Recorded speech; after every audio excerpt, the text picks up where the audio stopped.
Hey vlog, we are going to die. This is the end of the world. But on the bright side, we have 2 turkey sandwiches. So, in addition to being really hot and sexy this summer, we also watched a lot of movies and TV. So we thought we'd share our opinions with you. This is what we watched this summer. What we watched this summer. So first we're going to talk about all the movies that we watched at the movie theater. So to kick things off, we saw Together Together at the Angelica Theater in Dallas. Personally, I thought this movie was super adorable. It was a good time in the theater, especially being fresh back to going to the theaters with an actual audience. I thought the dialogue was really snazzy and funny at times. It was kind of a forgettable movie though. I give it a 3 out of 5. I remember liking this movie, but I cannot tell you anything that happened besides the baby and painting a room. I liked it. Ed Helms was Ed Helms, so overall I give it a 60 out of 100. So next we watched A Quiet Place Part 2, and honestly this was one of my favorite experiences I had in the theater this summer. It was one of the first big movies to come back to the theater, and it made me happy to see something with a budget that wasn't just people talking for 3 hours. I give this movie a 70 out of 100. Very, very spooky, very fun to see in the theater. However, why did we never circle back to the dead mom bit? Thought that was kind of a loose end. Also, the boat people scene, kind of weird. And this, everyone knows it means dive. But overall, it was a good movie. I'd give it a 2.5 out of 5. So real quick, I'm going to rapid fire on the rest of the horror movies I saw this summer. First up was The Conjuring 2. I caught this because they were playing it at a local theater since The Conjuring 3 was coming out. And I've already seen it, and it's still good. It scared the shit out of my mom. So 75 out of 100. I love this series. Then next I watched The Conjuring 3, and I actually really loved this movie. A lot of people are saying that it's by far the weakest of the Conjuring movies, but I do not agree at all. It found new techniques and new ways to be scary, and no, it's not as scary as the first 2 movies, but it still packed a punch. I really, really liked it. I'm gonna give it a 72 out of 100. Besides, oh my god. If my phone falls one more time. I actually really enjoyed that. Next, the last horror movie I watched this summer in theaters was Escape Room 2. And while I hated the twist at the end of the first movie because it kind of just felt like a total ripoff of The Purge, which is also a movie I do not like, I actually really enjoyed the action sequences of the first movie. The second movie was the exact same, except for it didn't have the dumb twist at the end. And the plot, I mean, it wasn't anything spectacular, but it was fun, and the action sequences were fun. It's by no means, like, really good or anything, but it's really fun. I give it a 55 out of 100. Next is Cruella. Cruella, and we have differing opinions. I did enjoy this movie. Was it groundbreaking? No. Cruella. Was it necessary? No. Was it a good time with good performances? Yes, and I'm happy this exists, even though it really doesn't need to. I give it a 60 out of 100. I did not enjoy this movie.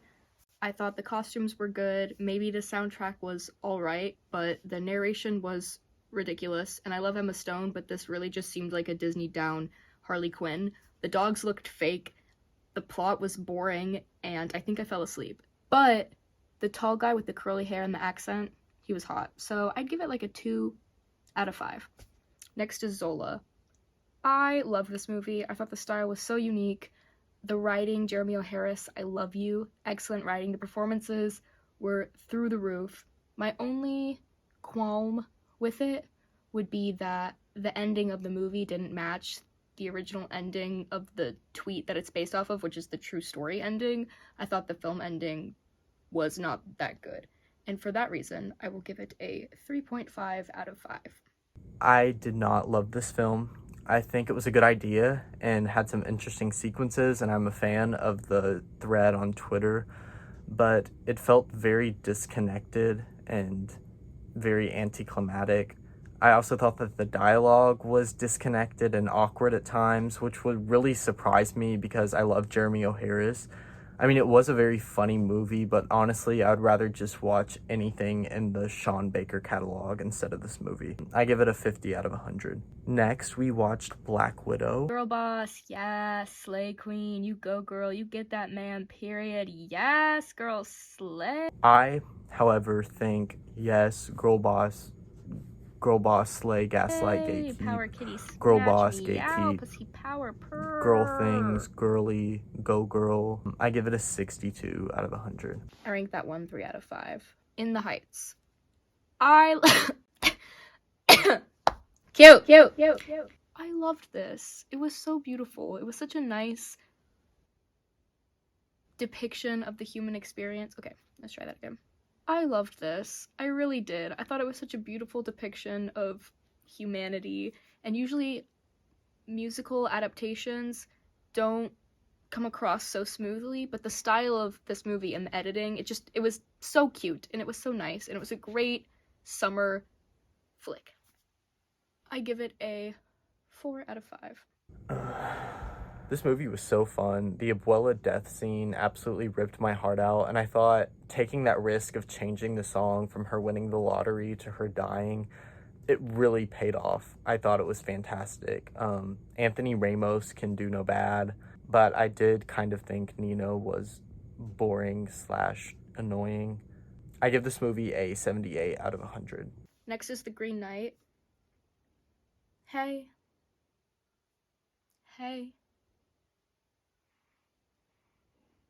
Next is I Carry You With Me. First of all, ally. Second of all, we did walk out of it less than halfway through. And sorry, but why did the director say that it was inspired by Parasite and Roma? Like, hey, queen.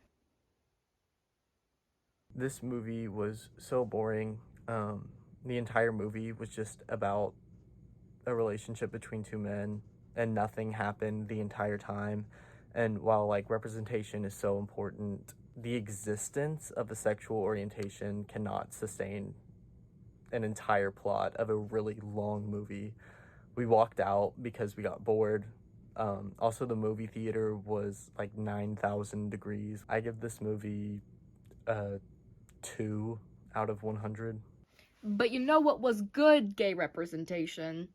Luca! This was just the most adorable thing to ever exist. The characters were so cute and the world building was small, but it was so tender. My only problem with it was the pacing. It was pretty fast at the beginning, but it has such a special place in my heart.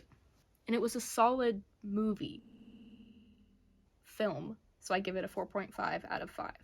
This movie is so simple and good and beautiful. I wish the creators stuck to their guns, but it does not tarnish the movie by any means. Sea monster women are there at the end. Anyway, this movie doesn't reinvent animation or the wheel, but it definitely spins it, and it spins it well. I give it an 85 out of 100. The next movie that we both watched was Inside, and I refuse to say anything about this because you can go watch Addie's video on her YouTube channel. Oh my gosh, go watch it right now. It's so good. Actually, just wait until the end of this video, but go watch it. It's really good. Now transitioning to what we watched on Netflix and very legal streaming websites. Nightcrawler.